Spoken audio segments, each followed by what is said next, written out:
Guys, tingnan nyo to. Dalawang Toyota oil filter. Parehas may hologram.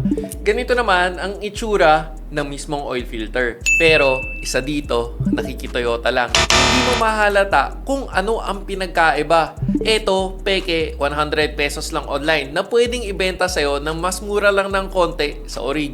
Yung akala mong nakamura ka, mapapamura ka na lang pala pag nasira makina mo. As usual, yung video ko na yan, maraming bashers na hindi daw tayo nakatulong. Tinuro ko na nga yung shop na sure Orig lang ang binibenta. Hindi pa ba nakatulong yun? Double tap mo yung screen kung tingin mo, kaya siguro ganun sila mag-isip kasi hindi sila nag-iisip. Buti na lang, umabot na more than 1K likes yung last video. Kaya alam ko, maraming interesado. Sobrang magkakamukha na nga kasi. Yung box, yung sticker, yung filter. Kaya isip ng karamihan, wala nang peke. Gusto pa ng iba, buksan ko raw yung filters. Pero, sayang yung Orig. Eto, 4 na Toyota filters. Dinagdagan na natin yung samples. 3 Orig, 1 peke. Timbangin natin.